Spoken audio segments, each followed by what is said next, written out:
Oke, pada hari ini kita masuk ke materi ketujuh, arc, hierarkis, dan recursive modeling. Jadi kita akan masuk ke model pemodelan yang menggunakan arc, ya. Pemodelan yang menggunakan arc, kemudian struktur hierarkis dan model rekursif. Tujuan pembelajaran kita adalah mendefinisikan constraint yang diterapkan pada pemodelan data. Soal constraint ini kita sudah bahas sebelumnya pada materi perintah SQL, ya, dengan beberapa contoh constraint. Kemudian mengidentifikasi hubungan eksklusif OR, relasi yang bersifat eksklusif OR pada skenario bisnis. Tujuan berikutnya adalah kita akan mencoba membuat diagram arc atau constraint yang menerapkan arc untuk merepresentasikan hubungan yang eksklusif OR atau XOR. Jadi apabila ada hubungan yang bersifat XOR, maka nanti pemodelannya menggunakan arc atau busur. Tujuan pembelajaran selanjutnya adalah kita harus bisa membedakan kapan kita menggunakan arc dan kapan kita menggunakan super dan subtype, karena ada persamaannya, ya, ada kemiripannya. Sehingga kita harus bisa membedakan kapan sebuah kasus kita gunakan arc di situ, kapan kita gunakan super dan subtype. Mendefinisikan dan memberikan contoh hubungan yang hierarkis, kemudian hubungan yang rekursif, dan bagaimana kita menggambarkannya ke dalam bentuk entity relationship diagram. Ya, itu beberapa tujuan. Oke, sekarang kita masuk yang pertama ke masalah constraint. Jadi misalnya pada sebuah perusahaan ada sebuah aturan yang modelnya seperti ini, yaitu setiap karyawan harus, ada kata harus, bekerja pada satu dan hanya satu bagian dari perusahaan.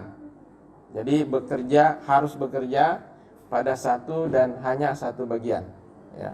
Pada satu dan hanya satu, dan ada kata harus. Ketika ada kata harus, berarti ini adalah mandatory, ya, mandatory. Dan ketika hanya ada satu dan satu, berarti di situ cardinality-nya adalah one, ya. Ini adalah optionality-nya, yang ini adalah cardinality-nya. Nah, optionality, cardinality inilah yang disebut sebagai constraint.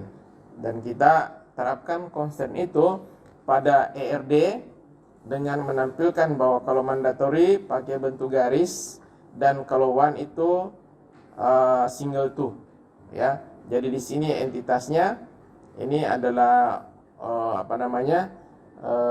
simbol untuk single to atau one and only one, dan ini adalah simbol untuk mandatory.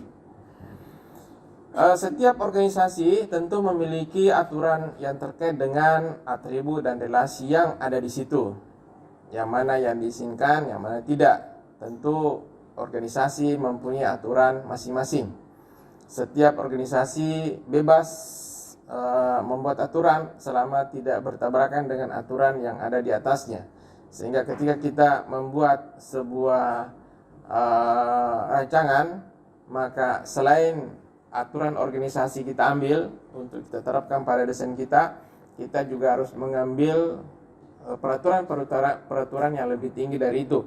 Misalnya kalau ada perundang-undangan yang terkait dengan bidang organisasi itu, kita harus perhatikan juga. Kalau ada peraturan pemerintah atau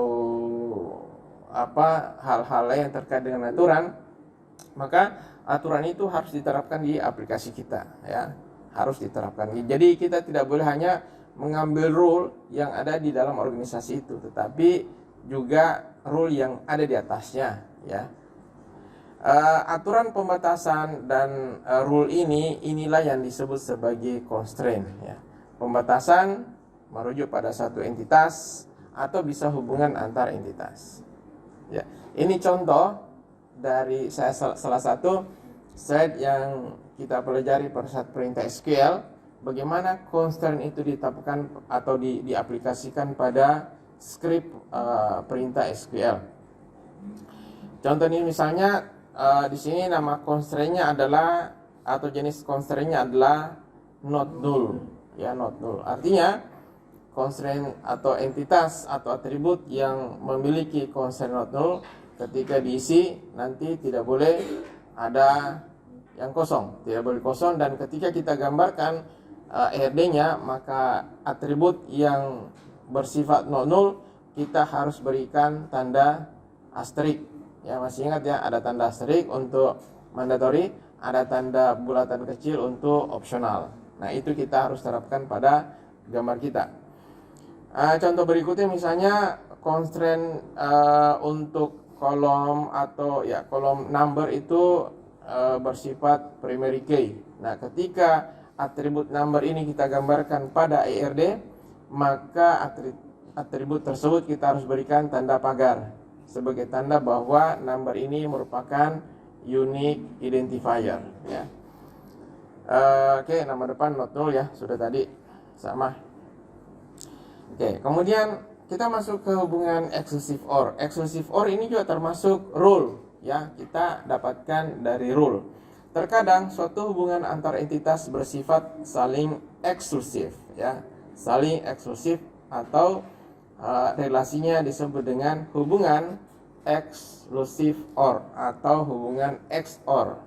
Hubungan XOR, ya, singkatnya XOR. Apa itu hubungan XOR? Hubungan XOR adalah hubungan antara satu entitas dengan dua entitas, jadi satu, dua, atau lebih, ya, berarti tiga. Jadi ini berhubungan ke sini, berhubungan ke sini, berhubungan ke sini. Begitu maksud dari pernyataan ini, ya. Di mana pada satu waktu, ya, pada satu waktu hanya ada satu relasi antara entitas ini dengan entitas yang ada di sini. Di satu waktu, ya. Jadi kalau entitas ini sudah berelasi dengan entitas yang pertama ini, maka dia tidak punya hubungan dengan ini, tidak punya hubungan dengan ini. Ya, itu XOR. Jadi hubungan XOR itu terjadi antara satu entitas dengan dua entitas yang lain atau lebih. Kalau cuma antara satu entitas dengan satu entitas, ya hubungan biasa. Tetapi kalau satu entitas dengan 1, 2, 3, 4 entitas yang lain, ya, dan di saat yang sama, ya, entitas ini hanya berhubungan dengan salah satunya di antara ini, maka itulah di situ muncul hubungan exclusive OR, ya.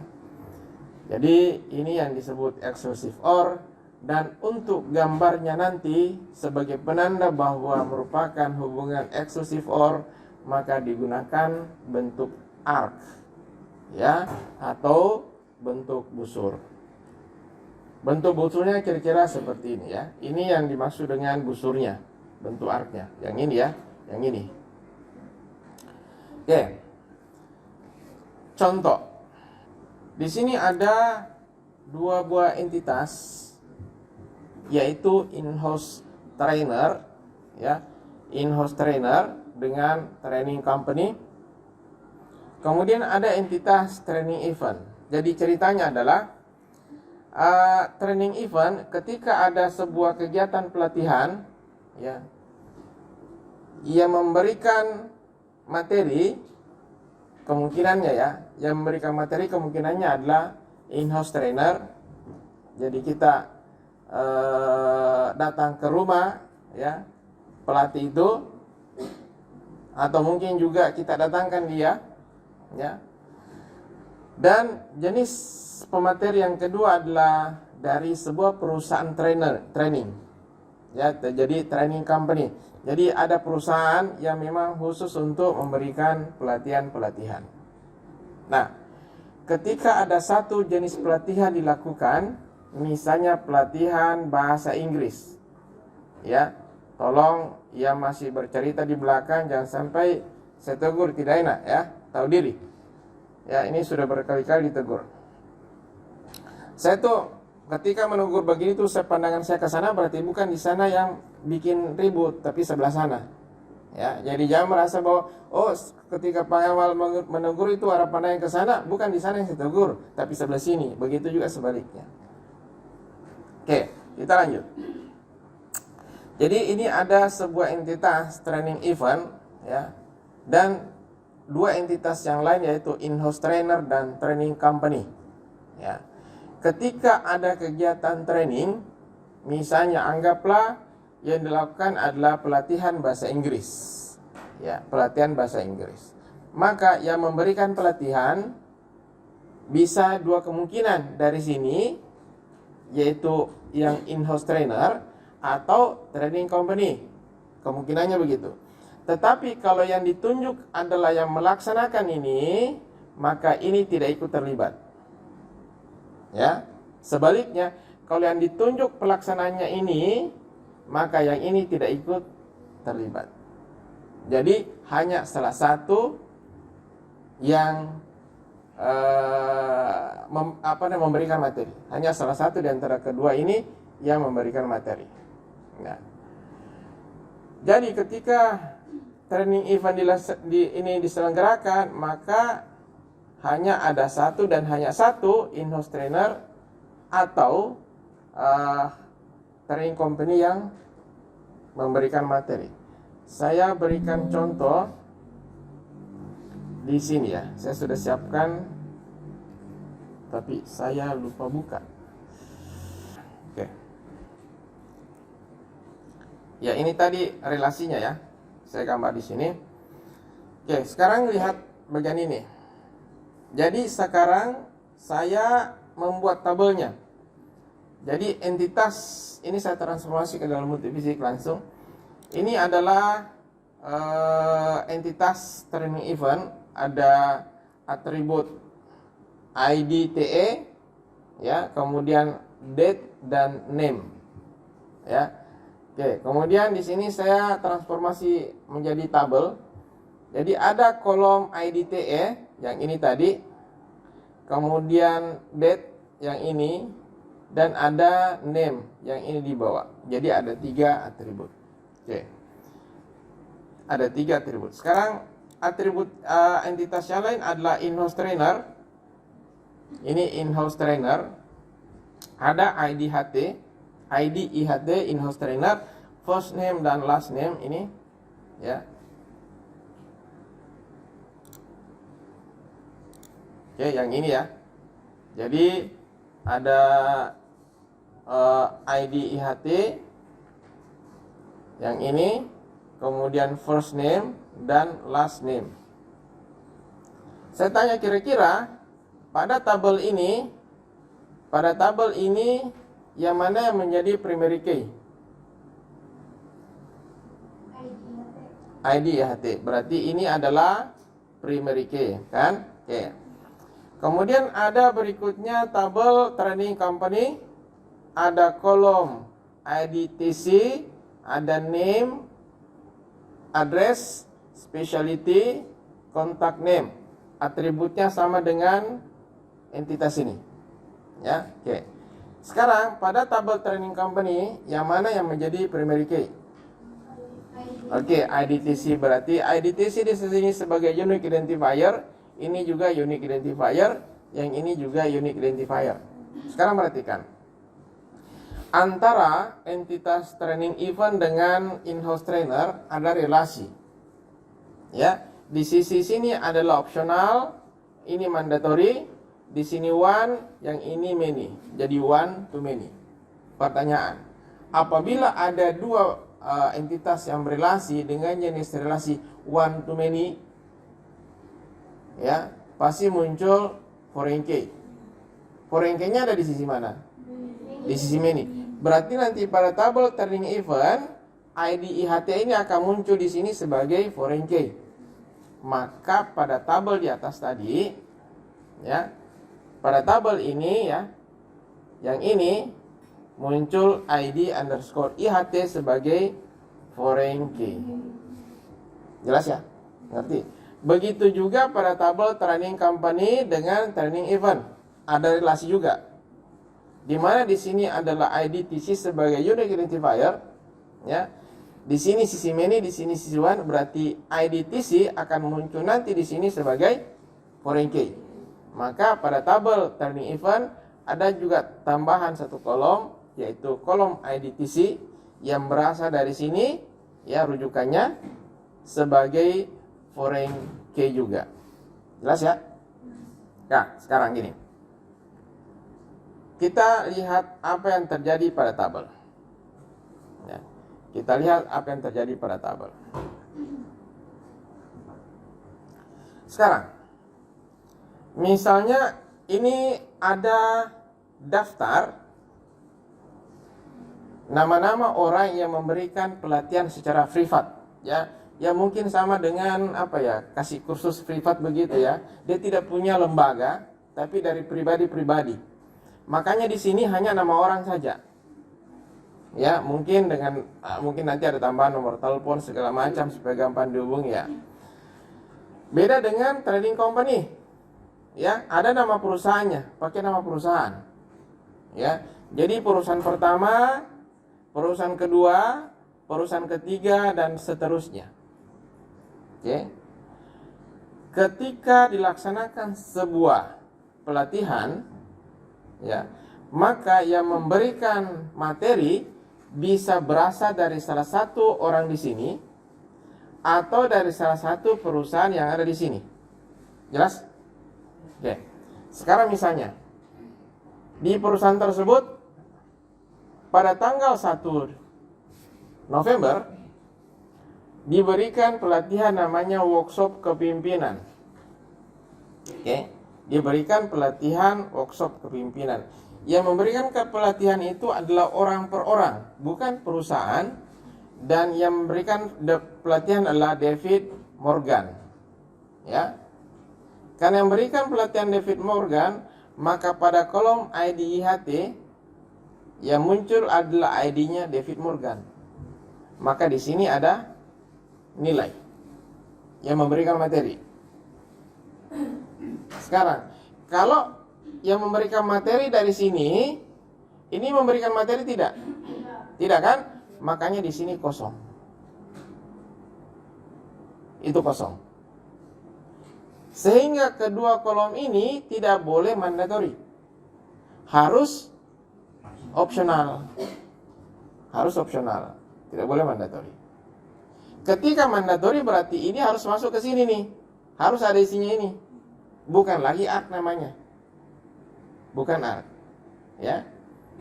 Jadi ketika hubungan ARC terjadi, maka relasinya di sini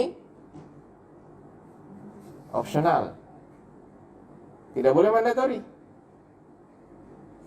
Karena kalau mandatori harus kan? Padahal ketika tabelnya diisi, kolom ini terisi, ini tidak boleh terisi. Kalau kolom ini terisi, yang ini tidak boleh terisi. Gitu. Ya, oke. Kemudian berikutnya, baris pertama data masuk ya. Baris kedua data masuk lagi. Ya. Jenis pelatihannya adalah pelatihan bahasa. Ya. Kemudian tanggal 4 yang memberikan pelatihan adalah TC 003 yang ini nih, O'Brien. Dia memberikan pelatihan bahasa. Berarti ID IHT-nya kosong. Ya. Kemudian tanggal 4 di hari yang sama ada juga pelatihan senam dari perusahaan yang ini memberikan pelatihan, yaitu TC 002. Perusahaannya beda. Cuma data perusahaannya ada di trading company, tapi dia berasal dari perusahaan yang berbeda atau lembaga yang berbeda. Ya. Kemudian tanggal 5 ada pelatihan workshop penjualan diberikan oleh IHT 002, berarti yang ini. Yang ini memberikan pelatihan di situ. Karena yang memberikan pelatihan dari in-house training, maka kolom ini kosong. Ya. Jadi Anda perhatikan bahwa ketika terjadi ARC relationship, yang terjadi adalah bagian foreign key. Ya, dari foreign key yang ada di situ, dan pasti foreign key-nya minimal 2. Ya, minimal 2 foreign key ketika ARC relationship. Ya. Foreign key itu akan, jika di sini terisi, maka ini tidak terisi. Jika di sini terisi, maka bagian sini tidak terisi. Ya. Artinya apa? Ketika terjadi arc relationship, ya, antara satu entitas dengan dua entitas, maka di saat yang sama hanya boleh ada satu relasi. Ya, entitas ini berelasi dengan entitas yang ini, atau entitas ini berelasi dengan entitas yang ini. Tadi Anda ingat, saya tidak menggunakan kata dan, tapi saya menggunakan kata atau. Ya, jadi antara ini dengan entitas ini, atau entitas ini dengan yang ini di saat yang sama. Tidak boleh kedua-duanya. Itulah X or kan atau. Ya, eksklusif. Eksklusif itu artinya apa? Hanya satu saja yang boleh terjadi. Ya. Contoh lain. Ini tadi contoh yang perusahaan tadi, trading event. Contoh berikutnya. Ada billboard, papan iklan. Pada lihat sana depan lampu merah Tacoma tuh, besar-besar. Itu papan iklan. Ya. Ketika ada satu iklan di situ, misalnya iklan HP Oppo, apakah di situ boleh dipasang iklan yang lain? Berarti di saat yang sama ada berapa yang pakai? Satu saja. Jadi misalnya gini, ada billboard, ya, papan pengumuman. Ya, anggaplah entitas, misalnya begini, pemerintah daerah mengelola papan pengumuman. Pemerintah daerah kan papan pengumumannya banyak. Ada di mana-mana, ya. Ada di, ya, yang mana yang paling banyak ya? Kayaknya di Tacoma yang paling banyak. Di depan pelabuhan ada. Terus di itu putaran di depan Pantai Pulau Jawa Residence, pelabuhan Residence ada. Yang tapi yang elektronik, ya. Nah, itu mereka punya banyak. Nah, masing-masing papan pengumuman itu diberikan ID, number. Jadi untuk di Tacoma misalnya 01, di depan pelabuhan 02 dan seterusnya. Ukurannya berapa? Ukuran papan pengumumannya dengan lokasinya di mana. Oke. Nah, papan pengumuman ini dipakai untuk memasang apa? Bisa film, ya. Mungkin ada promo film, atau mungkin produk, ya, produk sampo, produk apa, handphone, rokok, segala macam, ya. Atau pengumuman, ya, pengumuman publik, misalnya sel Morotai, sel Tidore misalnya, itu kayaknya sudah ada tuh. Nah, itu adalah informasi publik, sehingga papan pengumuman ini bisa dipakai untuk movie, untuk produk, dan untuk public announcement, papan pengumuman ke masyarakat. Misalnya kita fokus ke satu titik. Di lampu merah Tacoma ada satu papan pengumuman. Ketika papan pengumuman ini dipakai untuk mengiklankan atau menampilkan public announcement, bisa dipakai untuk produk tidak? Tidak bisa. Bisa dipakai untuk movie tidak? Tidak bisa. Jadi ketika entitas ini berelasi dengan publik, dia tidak punya relasi dengan ini, dia tidak punya relasi dengan ini. Itu yang terjadi. Arc relationship. Sebaliknya, apabila misalnya dia relasinya dengan produk, ada yang diiklankan di situ, berarti tidak bisa dipakai untuk public announcement, tidak bisa dipakai untuk movie. Ya, itulah arc relationship. Jadi hanya menayangkan satu jenis tampilan di satu waktu. Boleh bergantian, tapi di satu waktu tidak boleh. Jadi maksudnya bergantian begini, kalau papan pengumuman yang depan Tacoma itu mungkin fix ya, pakai papan biasa dipasang ya, setengah mati panjatnya, sehingga pengumuman di situ disetting misalnya 1 minggu, sudah itu baru boleh ganti, ya kan? Tetapi yang elektronik, yang ditapak itu, atau yang di depan residence itu kan elektronik, bisa diganti setiap saat. Jadi menit pertama misalnya movie yang jalan, ya 2 menit berikutnya ganti lagi produk. Tidak apa-apa, yang penting di saat yang sama hanya satu yang pakai di saat yang sama. Jadi tidak bisa baku bagi layar, tidak bisa. Ya, kalau baku bagi layar berarti di saat yang sama. Tetapi kalau baku ganti itu lain ceritanya. Ya, tetap kalau baku ganti tetap mengikuti kaidah ini. Ya, oke. Jadi tidak boleh menayangkan 2 hal atau lebih di saat yang sama. Itu adalah hubungan exclusive or. Jadi nanti ketika Anda merancang suatu ERD di mana di situ ada entitas, ada relasi antar entitas dengan sifat seperti ini, maka pakai arc relationship. Gunanya untuk apa? Gunanya untuk membatasi ketika kita menginput data, sehingga tidak terjadi salah input, nanti pesan error, ya nanti ada constraint. Oke.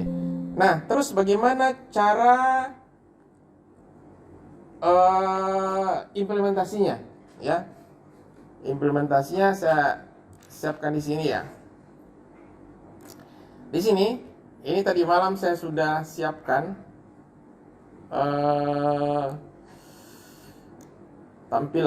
bukan tampilan, tetapi kasus yang pertama tadi, training event, in-house trainer dengan training company. Ini harusnya begini dulu ya. Oke, belum ada artnya. Jadi begini dulu ya. Oke, begini dulu. Ya. Begini dulu ya. Masing-masing kita gambarkan entitasnya. Entitas training event dengan segala atributnya, dengan segala yang mana yang opsional, yang mana yang mandatory, yang mana yang unique identifier ya. Begitu juga dengan in-house trainer, begitu juga dengan training company. Sekarang gini, sekarang relasinya ya. Relasi antara training event dengan in-house trainer, training event dengan training company itu one to many. Di sini sisi one, di sini sisi many. Kenapa? Karena dari sini ke in-house trainer itu one. Kenapa bisa?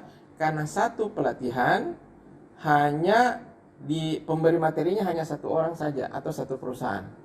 Satu pelatihan diberikan yang memberikan materi hanya satu orang saja. Maka di sini one di sini one. Sekarang dari in-house trainer ke training event, seseorang yang menjadi pelatih bisa memberikan pelatihan di sini beberapa kali. Hari ini dia kasih pelatihan, pekan depan dia lagi yang terpilih karena mungkin cara memberikan materinya bagus, orang suka, maka dia dipakai berkali-kali. Maka dari sini in-house trainer dengan training event relasinya one to many. Begitu juga dengan training company. Konsepnya sama juga one to many. Sekarang kita berikan relasi ya. Di sini one, yang ini one, di sini many. Oke, apply. Oke. Kemudian di sini juga training company ke training event juga one to many. Ya, apply. Oke. Nah, kenapa di sini one? Kenapa di sini kenapa di sini opsional? Karena seorang pelatih belum tentu dipakai. Tapi namanya sudah ada di sini. Ya kan? Seorang pelatih atau pemateri belum tentu dipakai. Tapi kalau dia sudah dipakai, dia bisa dipakai berkali-kali. Begitu juga dengan perusahaan. Sebuah data perusahaan yang ada datanya di training company belum tentu dipakai. Tapi kalau sudah dipakai, dia bisa dipakai berkali-kali. Ya. Sedangkan dari sini kenapa dia mandatory? Karena setiap pelatihan pasti ada yang memberikan materi. Ya kan? Bisa in-house trainer, bisa juga training company. Ya. Begitu ceritanya. Nah, sekarang bagaimana menggambarkan arc pada data modeler? Caranya adalah pertama, kita klik entitas utama ini. Kita bilangnya saja ini entitas utama. Ya, yang ini entitas yang pertama kita klik. Kemudian tekan tombol atau begini dulu. Arc itu simbolnya ada di sini nih. Yang ini. Ya, setelah relasi di sini ada arc. Di situ kalau Anda lihat itu new arc. Cuma tidak aktif. Kalau diklik tidak bisa. Ya, tidak bisa. Harus diaktifkan dulu. Bagaimana cara mengaktifkannya? Kita klik entitas utama, kemudian tekan kontrol, ya, sambil klik relasi ini, ya, ini sudah terklik, dan yang ini juga, ya, ini juga sudah terklik. Jadi ada 3 yang kita pilih, entitas ini, kemudian relasi yang ini, dan relasi yang ini. Setelah itu baru ini aktif nih, sudah nyala nih. Kita bisa klik, ya, sehingga muncul arc. Oke, sekarang ini adalah ERD-nya. Ya. Sekarang kita lihat bagaimana kalau kita engineer ke model relasional, ya. Oke, kemudian kalau kita generate perintah DDL-nya, ya, dengan menggunakan simbol ini, generate DDL, ya, maka nanti akan muncul sebuah constraint. Kita lihat bagaimana constraint yang muncul. Ini ya. Oke. Pada training event ada ditambahkan constraint. Saya copy. Saya buka di notepad supaya lebih besar. Kelihatan? Kelihatan ya? Oke, kelihatan. Oke. Pada tabel training event, ini kan training event itu yang ini nih. Training event itu yang ini. Yang ini dia, training event. Pada tabel training event diberikan constraint. Apa constraint-nya? Dibilang begini. In host trainer IDL IHTL, apa maksudnya ini? Kolom ID IHTL itu tidak boleh kosong, is not null, ya. Dan kalau tidak boleh kosong artinya ada isi kan? Dan kolom ID TCL is null. Jadi kalau yang ini tidak boleh kosong, maka yang ini kosong. Gitu maksudnya. Kalau saya perlihatkan di sini, ya. Di sini dia bilang kalau ini kolom ini tidak kosong, ada isinya, maka yang ini harus kosong. Ya kan? Nah, lihat aturan berikutnya. Rule berikutnya dia bilang or atau kalau TCL berarti kalau yang ini tidak kosong, maka yang ini harus kosong. Berarti apa maksudnya? Hanya salah satunya yang boleh terisi dan harus terisi. Ya, itu tambahan rule constraint yang dibuat di SQL. Dengan adanya constraint ini, itu memastikan user pada saat menginput data pada tabel ini, memastikan bahwa salah satu di antara kedua kolom ini harus terisi. Kalau ada salah satunya yang kalau dua-duanya kosong atau dua-duanya terisi oleh data, pada saat memberikan perintah insert, maka muncul pesan error. Gitu. Jadi ketika memberikan perintah untuk memasukkan data kan perintah insert into training event dan seterusnya kan. Nah, ketika pengguna memasukkan data untuk kolom ID IHT sekaligus juga memberikan data untuk ID underscore TCL, maka sistem akan memberikan pesan error. Kenapa? Karena kedua-duanya dikasih isi. Padahal yang boleh diisi hanya salah satunya. Begitu juga kalau bagian ini tidak diisi, juga akan memberikan pesan error. Ya. Itu efek dari ARC, ya. Ya, kita lanjut. Jadi begitu kira-kira bagaimana memodelkan ARC pada data modeler. Oke, contoh berikutnya. Ini banyak contoh ya. ARC bisa dipakai untuk merepresentasikan hubungan yang saling eksklusif. Misalnya gini, ada sebuah entitas ya, namanya membership atau keanggotaan. Jadi keanggotaan itu harus dipegang oleh salah satu company atau dipegang oleh salah satu customer, tapi tidak boleh keduanya. Jadi misalnya kalau membership itu merupakan membership company, maka pasti bukan membership customer. Begitu juga sebaliknya. Jenis keanggotaan ya. Ini mungkin seperti apa ya? Seperti keanggotaan untuk klub olahraga misalnya ya. Keanggotaan untuk klub olahraga. Ini mungkin organisasi klub olahraga mempunyai sistem ya, di mana ada entitas membership. Kemudian untuk masuk keanggotaan di situ sebagai anggota, ada dua jenis keanggotaan, yaitu keanggotaan perusahaan. Jadi misalnya bank ya, Bank Mandiri misalnya menjadi anggota di situ, berarti seluruh karyawan dari Bank Mandiri otomatis menjadi anggota.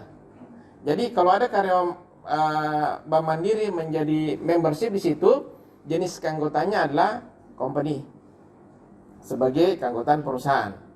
Misalnya saya sebagai pribadi masuk jadi di situ sebagai anggota, maka jenis keanggotaan saya itu ini customer. Jadi keanggotaan yang ada pada di sini membership itu hanya ada dua jenis. Kalau company berarti bukan customer, kalau customer berarti bukan sebagai keanggotaan perusahaan. Ya.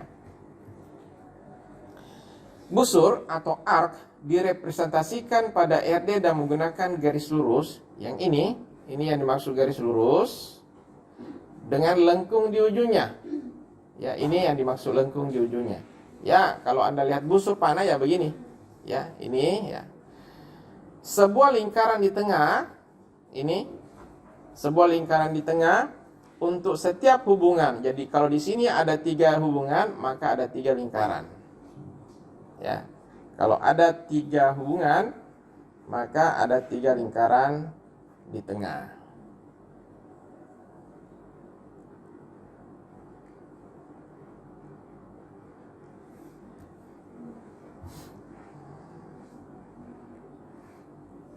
Jadi kalau misalnya ada hubungan yang ketiga seperti ini, maka lingkarannya tambah 1 lagi. Tambah 1. Yang bagian tengah ini, lingkaran inilah disebut sebagai XOR relationship. Ya. XOR, OR itu sebenarnya ya, kalau kita lihat di mata kuliah yang lain, OR itu identik dengan plus. Ya, identik dengan plus. Sedangkan N ya, itu identik dengan perkalian. Ya, identik dengan perkalian. ARC selalu menjadi milik satu entitas. Ya. Jadi misalnya gini, entitas ini ada entitas sebelah, yang kedua di sini berrelasi seperti ini. Ya. Terus ada lingkarannya. Berarti ARC ini milik 1, 2, 3 ya. Milik entitas yang mana? Milik entitas nomor 1. ARC ini milik entitas yang ini nih, yang nomor 1. Jadi satu ARC itu selalu menjadi milik satu entitas tertentu. Satu entitas tertentu, dan bisa mencakup 2 relasi atau lebih. Jadi satu ARC menjadi milik satu entitas tertentu yang punya relasi, yang punya lebih dari yang punya 2 relasi atau lebih ya. 2 relasi atau lebih. Tidak semua relasi suatu entitas perlu dibikinkan menjadi ark. Tidak semua. Tentu kita lihat kasusnya, ya. Sebuah entitas mungkin memiliki beberapa ark. Jadi misalnya ada entitas ini mempunyai ark di sebelah sini, entitas lain di sini, tetapi di sebelah sini juga mempunyai ark lagi. Jadi dia di sini ark, di sini juga ark. Sebuah entitas bisa memiliki lebih dari 2 ark. Ark harus selalu terdiri dari relasi dengan optionality yang sama. Apa maksud dari optionality yang sama? Nah, lihat ini. Optionality kan mandatory dengan optional kan? Di sini optional, di sini mandatory, ini juga mandatory. Sama-sama mandatory. Di sini optional, di sini juga optional, sama-sama optional. Jadi relasinya harus mempunyai optionality yang sama. Ya. Kalau di sini misalnya mandatory, optional, maka sebelah bawah di sini juga harus optional. Ya. Itu maksudnya ini, ya, memiliki optionality yang sama.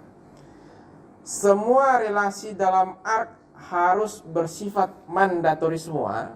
Jadi kalau yang di atas tadi mandatory, yang di bawah juga mandatory.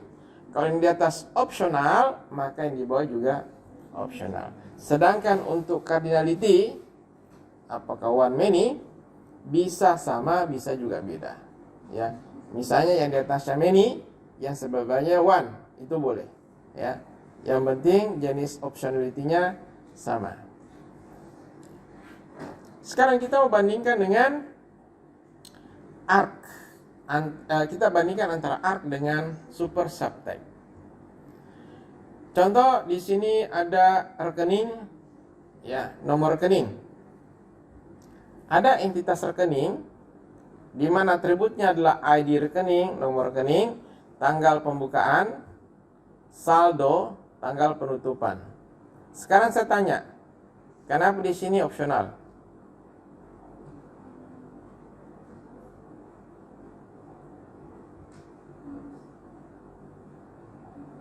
Ini adalah nomor rekening. Tanggal pembukaan dia mandatory. Balance juga mandatory. Balance ini saldo. Sedangkan date close, penutupan, optional. Ada yang tahu alasannya?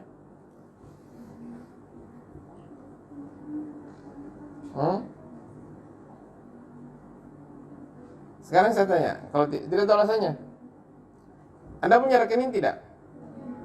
Masih berlaku? Berarti ada tanggal pembukaan kan? Ketika Anda buka rekening itu kan, ya tanggal itu. Sekarang saldonya masih ada? Pasti ada. Ya namanya rekening pasti ada saldo. Ya, nilainya. Ya minimal saldonya 0. Ya kan? 0 juga nilai. Ya kan? Minimal saldonya 0. Nah sekarang, rekening Anda sudah tertutup belum? Belum. Sekarang ada tidak date close-nya? Belum ada kan? Kan belum ditutup. Makanya dia opsional. Nanti kalau rekening Anda tutup baru ada datanya. Gitu. Jadi begitu cara kita menentukan sebuah atribut itu opsional atau mandatory. Ya. Oke, berikutnya. Ada entitas rekening giro, ada entitas rekening tabungan. Ya. Oke. Nah, ternyata bahwa rekening giro dan rekening tabungan itu adalah merupakan jenis dari rekening. Ya kan? Jenis rekening. Antara rekening giro dan rekening tabungan mempunyai persamaan. Persamaannya apa? Sama-sama ada tanggal pembukaan. Rekening giro dan rekening tabungan sama-sama punya saldo. Rekening giro dan rekening tabungan sama-sama punya tanggal tutup kalau sudah ditutup. Ya kan? Sekarang saya tarik memori Anda ke supertype dan subtype. Apabila dua buah entitas mempunyai atribut yang sama, ya ini sama, misalnya 3 baris ini sama, atribut yang sama, maka kedua entitas ini kita bisa gabung menjadi entitas supertype dan subtype. Atribut yang sama menjadi milik daripada supertype, sedangkan atribut yang beda menjadi milik entitas masing-masing. Oke.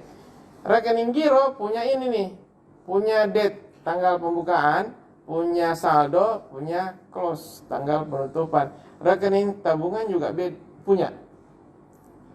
Rekening giro punya overdraft limit, batas apa ya, batas belanja ya, batas penggunaan, ya. Tetapi rekening tabungan tidak ada batas begitunya. Rekening tabungan yang ada adalah suku bunga, ya, interest rate, suku bunga. Jadi ini dimiliki oleh rekening tabungan, yang ini tidak dimiliki oleh rekening tabungan. Yang ini dimiliki rekening giro, ini dimiliki oleh rekening tabungan. Ya. Oke, artinya apa? Kalau kita gabungkan antara rekening giro menjadi entitas rekening dengan ini sebagai supertype, maka subtype-nya di dalam adalah rekening giro dan rekening tabungan. Yang ini yang merupakan atribut yang sama dimiliki oleh rekening giro dan rekening tabungan akan menjadi milik daripada supertype. Sehingga jadinya seperti ini. Ya. Sehingga konsep untuk rekening di mana atribut entitas ini dengan yang entitas ini merupakan jenis dari entitas ini tidak cocok untuk model ARK. Lebih cocok pakai super dan subtype. Jadi ketika ada entitas-entitas ya yang memiliki atribut yang sama, ya, lebih baik pakai supertype dan subtype. Walaupun ya secara konsep ya itu bisa pakai ARK ya. ARK. Karena sebuah tabungan kalau bukan sebuah rekening kalau bukan giro ya tabungan. Kalau dia tabungan bukan giro. Ya, gitu. Ya. Sehingga di sini pakai konsep supertype dan subtype. Jadi kita ubah. Ya. Jadi ini ya, yang sama ini menjadi milik daripada supertype, sedangkan atribut yang merupakan ciri khas dari masing-masing entitas ini menjadi milik daripada subtype. Tentu untuk antisipasi kita tambahkan satu subtype yang lain, sepatu satu saat nanti ada jenis rekening yang bukan giro, bukan juga tabungan.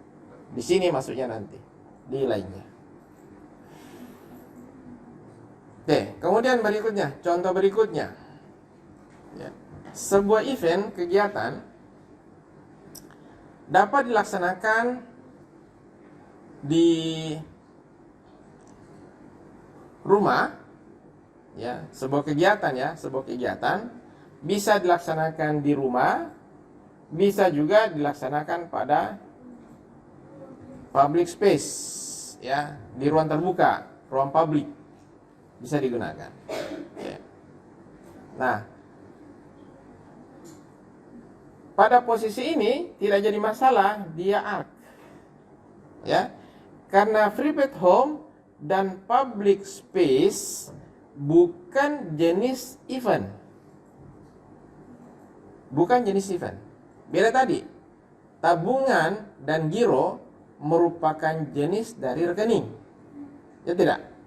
Kalau ini private home dan public space bukan jenis event, tetapi tempat dilaksanakannya event. Ya kan? Berarti ini tidak bisa diubah. Arc ini tidak bisa diubah.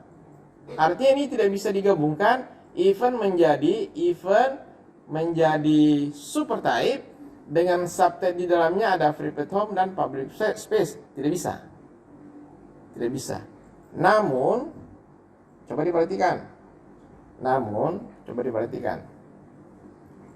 Perhatikan antara private home dengan public space.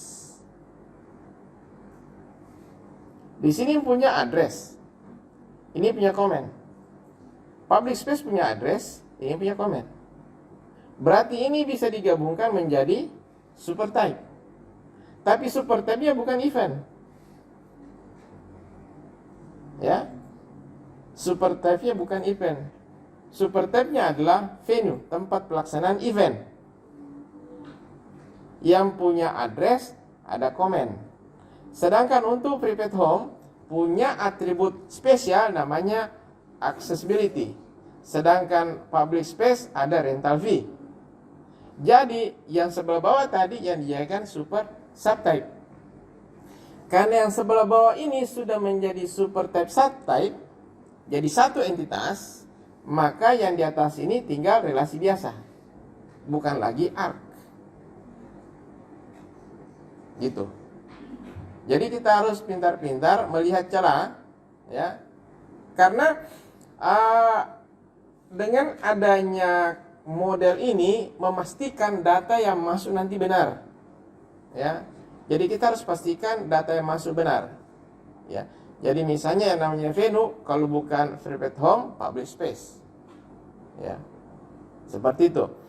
Kalau kita jadikan entitas sendiri-sendiri yang bukan super type, subtype, khawatirnya nanti ketika memasukkan data bisa jadi masalah. Ya, bisa jadi masalah. Jadi seperti itu kira-kira perubahan-perubahan yang kita bisa lakukan jika menemukan hal-hal seperti tadi. Sampai di sini ada pertanyaan?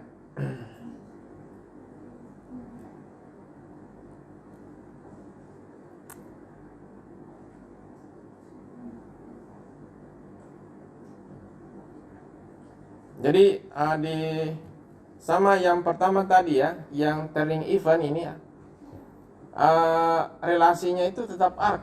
Kenapa tetap arc? Karena turning company dan in-house trainer bukan jenis daripada training event. Ketika dua buah entitas merupakan jenis dari entitas yang lain, maka ini arc. Ketika dua atau lebih entitas merupakan jenis dari entitas yang ini, maka relasinya ini arc. Pakai kata kunci itu saja, ya.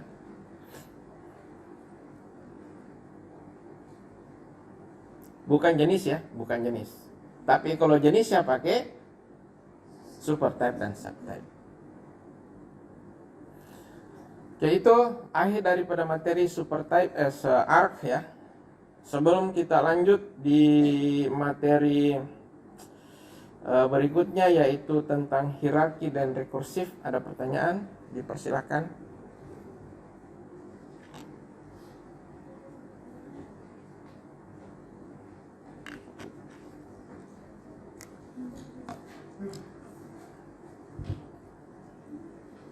Oke, baik. Kita lanjut ke hubungan hierarki dan rekursif. Pada banyak organisasi, sering peran seseorang itu diatur oleh hierarki yang ada. Ya, diatur oleh hierarki. Contoh misalnya, kita langsung contoh ya. Misalnya di kampus itu kita kenal ada rektor. Rektor, wakil rektor, ini namanya hierarki.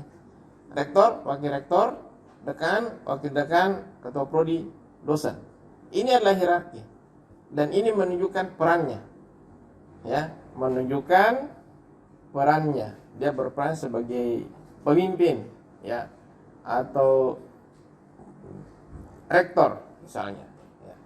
Data hierarki atau konsep hierarki ini banyak dijumpai di sekeliling kita. Di Anda berorganisasi, ketika Anda berorganisasi, di situ ada struktur organisasi. Ya nanti kalau digambarkan menjadi bagan organisasi, biasa ada di dinding ditampilkan, ya. Mungkin di himpunan ada ketua, wakil ketua, departemen-departemen dan seterusnya. Itu semua adalah bagan organisasi. Contoh lain adalah struktur bangunan. Sebuah bangunan, ya misalnya mall, punya lantai 1, lantai 2, lantai 3. Setiap lantai punya suite, ruangan besar, ya. Di mana satu suite punya beberapa ruangan. Ruangan-ruangan inilah yang disewakan untuk menjadi toko. Ya, jadi struktur hierarki seperti itu. Atau silsilah keluarga. Ya, kakek ketujuh saya kawin dengan siapa, menghasilkan 3 anak, 3 anak ini kawin siapa, kawin dengan siapa, terus beranak dan seterusnya sampai ke bawah. Ya, itu adalah contoh struktur hierarki. Dan banyak di sekitar kita yang memakai konsep yang sama.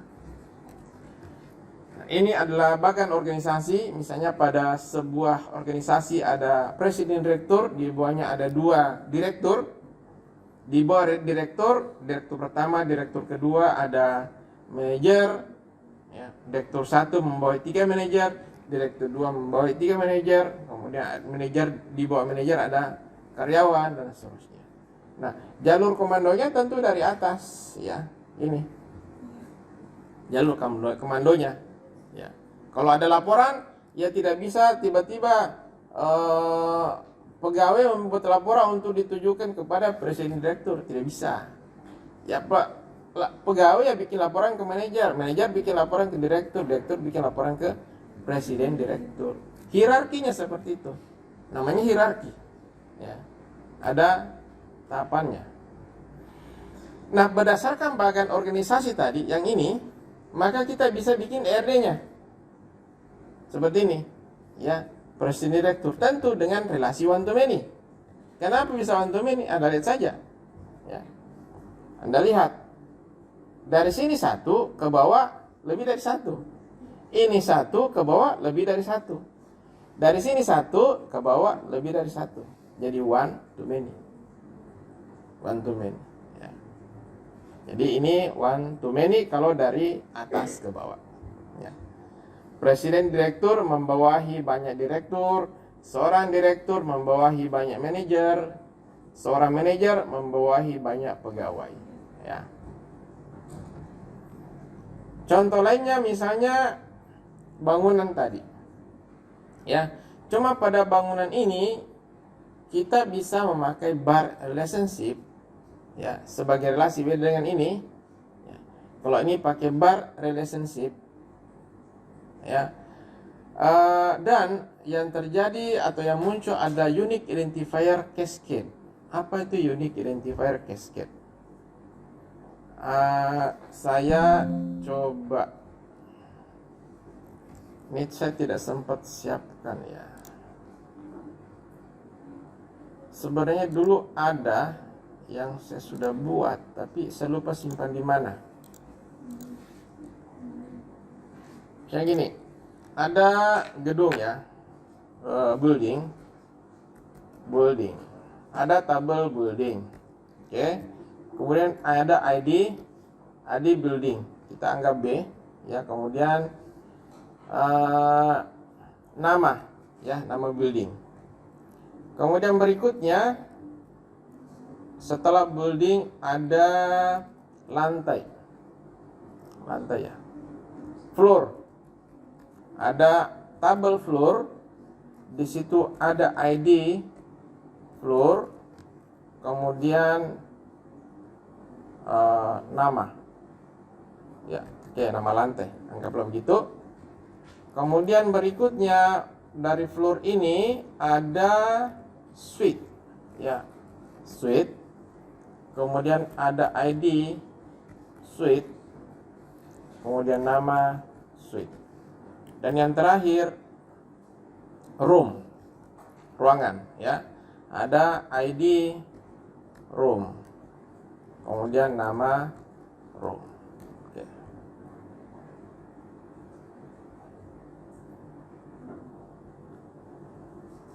Misalnya kita punya gedung Mall Jatiland. Oke. Kita anggap ID buildingnya adalah 1. Kemudian kedua Mall Muara. ID buildingnya adalah 2. Oke. Kemudian di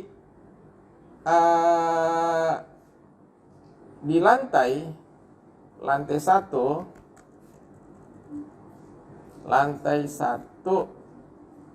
Muara, ya, lantai 2 Jatiland, ya, oke.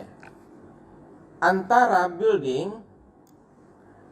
building dengan floor, ada yang ingat relasinya? One to many. Many-nya di sisi mana? Building atau floor?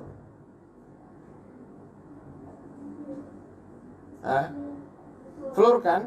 Satu building mempunyai banyak floor, banyak lantai. Berarti pada tabel floor ada muncul tambahan kolom namanya ID B. Betul tidak? Oke. Sekarang orang di Muara menamakan lantai satunya sebagai 1. Jatiland, ini harusnya lantai 1. Lantai 1 di Jatiland juga 1. Tidak bisa kan? Karena ini primary key, tidak bisa. Ya, ini tidak bisa. Makanya supaya tetap di sini pakai 1, maka ID B ini yang tadinya foreign key menjadi primary key. Betul? Maka lantai 1 Muara kan 2. Berarti di sini jadi 2. Di sini jadi 1. Kombinasinya sudah beda kan? Di sini 1 2, di sini 1 1. Gitu. Kalau nanti bisanya ada lantai 2 Muara, ya, berarti di sini 1. Sorry. Ini salah nih. Oke, ini lantai 2 Muara, berarti ini sini lantai 2 ya. Lantai 2 di Muara. Muara kan kodenya 2. Yang ini nih. Dia lantai 2. Lantai 2 di Mall Jatiland, di sini 2, di sini 1. Ini akan beda terus nih. Ya, jelas ya? Sekarang kita lihat. Suite itu adalah misalnya gini. 1 lantai dibagi 4. Sebelah sana 1, 1, 1, 1, 4 suite. Nanti 1 ini nanti dipecah-pecah menjadi toko-toko kecil. Jadi 1 suite itu lebih besar daripada toko. Ya. Nah, misalnya pada lantai 1 Muara ada 1 suite namanya suite 1. Ataulah anggap suite A, ya. Di lantai 1 Mall Jatiland ada juga suite namanya juga A juga. Tidak bisa dipakai. Dan relasi antara floor dengan suite one to many. Many-nya di sisi suite. 1 lantai beberapa floor. 1 lantai beberapa suite. Ya kan? Berarti pada tabel suite muncul kolom foreign key. Yang menjadi kolom foreign key di sini adalah primary key dari tabel floor. Pada tabel floor primary key-nya ada 2, yang ini. Berarti ini muncul di sini semua. 2, bukan lagi 1. Jadi yang ini muncul di sini. Sehingga lantai 1 Muara yang ini dia muncul ini. Sini.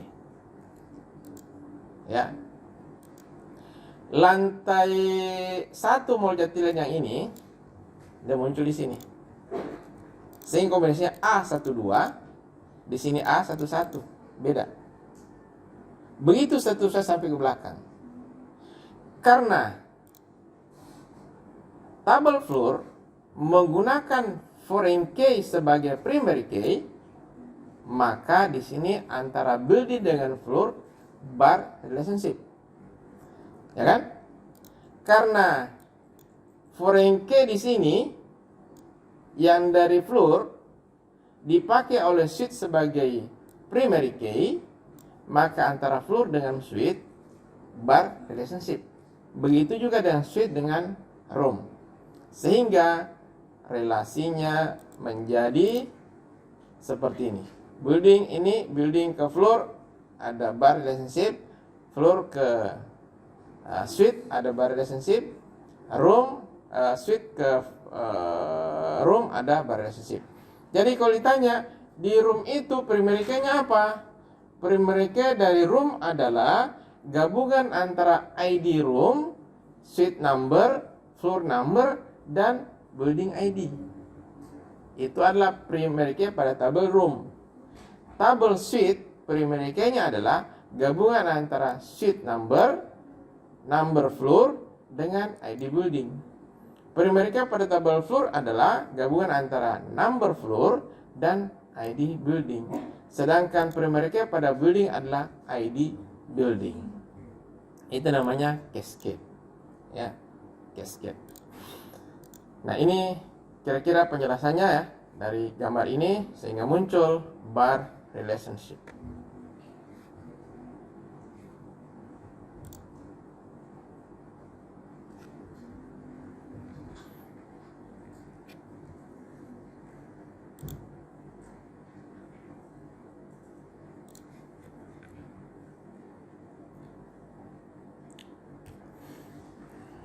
Berikutnya, itu tadi namanya hierarkis. Ya, hierarkis ya, berurut. Itu tidak bisa diubah. Nah, sekarang ada hubungan yang lain yang mirip hierarkis tapi bukan hierarkis. Seperti ini nih. Ya. Ini nanti lebih bagus kalau kita pakai hubungan rekursif namanya. Bagaimana konsepnya? Perhatikan. Ada entitas presiden direktur yang tadi ya, dia membawai beberapa direktur, membawai beberapa manajer membawai beberapa pegawai. Kalau yang tadi kita konsepnya hierarkis karena kita belum melihat atributnya. Sekarang ini diperlihatkan atributnya. Pada presiden direktur, perhatikan atributnya adalah batch number, name, salary, car plan. Saya kasih tanda car plan. Di sini batch number, name, salary. Ada juga di sini nih. Ini ya, ini ada di direktur.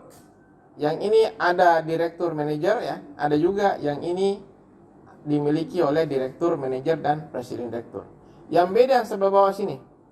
Ini manajer mempunyai budget, direktur mempunyai bonus plan, presiden direktur mempunyai car plan. Jadi yang diberikan mobil cuma presiden direktur. Oke. Ternyata bahwa ke seluruh entitas ini mempunyai atribut yang sama dengan pegawai. Ya kan? Keseluruhan entitas tadi mempunyai atribut yang sama yang dimiliki oleh pegawai. Pegawai memiliki 3 atribut. Ya. Yang lain juga punya nih. Ya kan? Nah. Artinya apa? Seluruh orang ini adalah pegawai. Ya tidak? Cuma pegawai-pegawai ini ada yang bertindak sebagai presiden direktur, ada yang bertindak sebagai direktur, ada yang bertindak sebagai manajer. Tapi pada dasarnya dia pegawai. Ya kan? Dia ditunjuk menjadi presiden direktur, dia ditunjuk menjadi direktur, dia ditunjuk menjadi manajer. Ya. Artinya apa? Kalau kita buatkan satu buah entitas pegawai dan punya relasi ke dirinya sendiri dengan nama, kita namakan saja seorang pegawai act, ya kalau bahasa Inggris itu act of atau bertindak sebagai, nanti bisa sebagai presiden direktur, sebagai direktur, sebagai manajer, ya, maka terjadi hubungan rekursif, yaitu hubungan yang terjadi antara satu entitas dengan entitas itu sendiri. Jadi hubungan rekursif, hubungan yang terjadi antara satu entitas dengan entitas itu sendiri. Tentu atribut yang sama ini masuk semua ke sini nih. Bagaimana dengan car plan? Kasih masuk juga car plan. Tetapi yang tadinya mandatory, karena sini kan entitas presiden, direktur harus punya car plan, makanya mandatory. Tetapi ketika kita masukkan car plan ini ke entitas karyawan, maka jadinya opsional. Yang diberikan nanti hanya yang bertindak sebagai presiden direktur. Begitu juga dengan budget yang awalnya milik direktur, sekarang menjadi milik employee, tetapi di situ opsional. Yang tadinya mandatory sekarang jadi opsional. Begitu juga ini jadi opsional. Sebab tidak sebuah karyawan mendapatkan fasilitas itu, hanya orang-orang tertentu saja. Hanya orang-orang tertentu saja. Ya. Kemudian one to many. Ya. One to many. Seperti ini. Many juga. Cuma yang tadinya ada mandatory, ini kan mandatory nih. Sebelah sini kan mandatory. Ya kan? Seorang presiden direktur harus membawahi karyawan. Kalau di sini seorang karyawan harus membawahi karyawan yang lainnya jadinya. Padahal kan tidak. Ya. Yang terjadilah seorang karyawan boleh membawahi karyawan yang lain. Ya. Ketika karyawan tersebut bertindak sebagai manajer, baru dia punya bawahan. Makanya di sini opsional semua, tidak ada mandatory. Yang tadinya di sini mandatory, sekarang jadi opsional. Ya, itu perubahannya. Hubungan rekursif. Apakah salah kalau kita buat seperti ini? Tidak salah. Tapi ini lebih bagus. Kenapa lebih bagus? Dari sisi efisiensi perintah dan penggunaan memori, ini kan cuma satu entitas dibandingkan dengan mengelola 4 entitas. Tentu memori lebih berat. Jadi efeknya di efisiensi. Tetapi dari sisi aplikasi, apakah salah? Tidak salah. Karena konsep ini mewakili ini. Ya, mewakili. Datanya sama.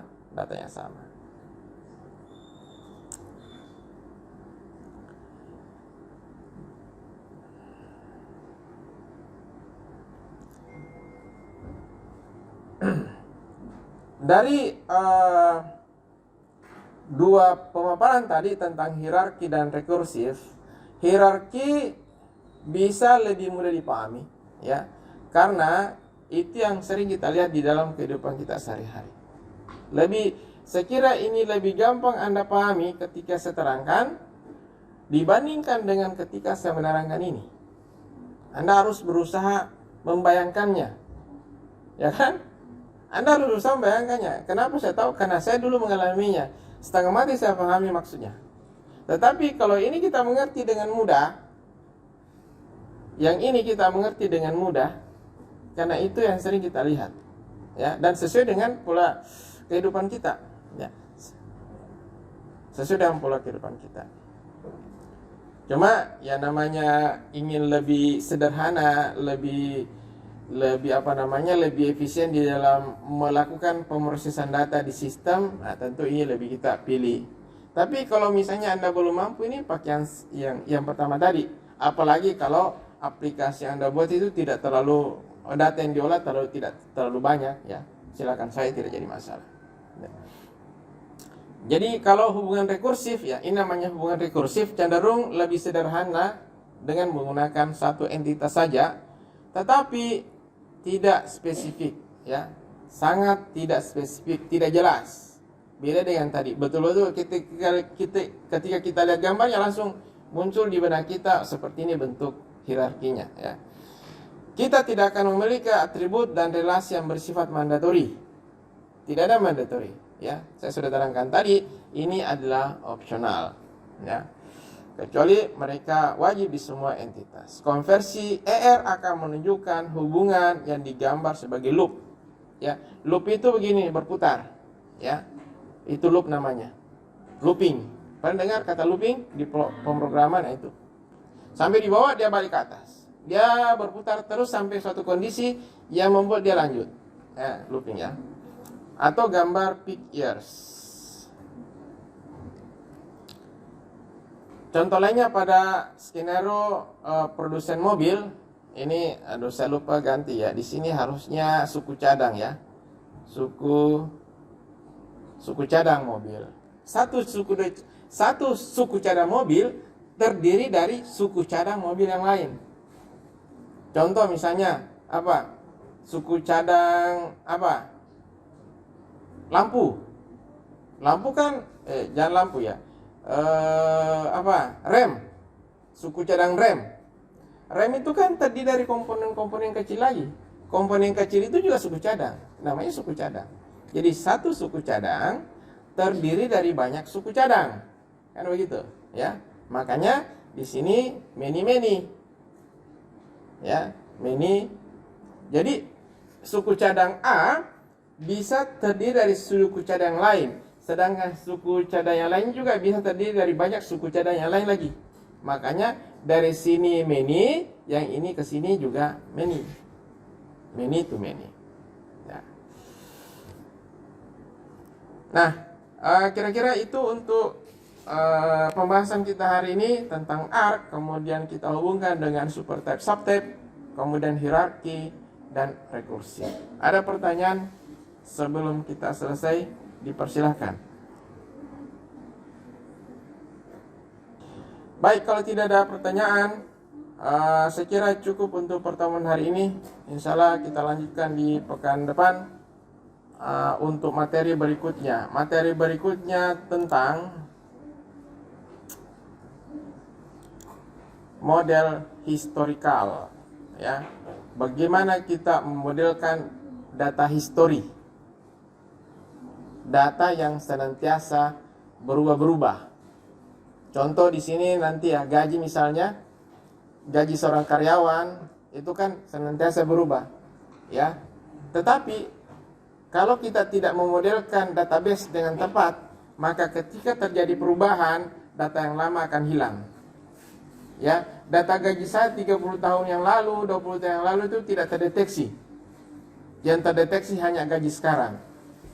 Maka kita harus bisa membuatkan model dengan tepat, sehingga data-data lama itu bisa terekam dengan baik dan bisa kita panggil ketika dibutuhkan, ya.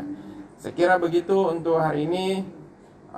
Mudah-mudahan pekan depan kita bisa berjumpa lagi dalam keadaan sehat. Dan terima kasih semua atas kehadirannya. Saya cukupkan sampai di sini. Assalamualaikum warahmatullahi wabarakatuh.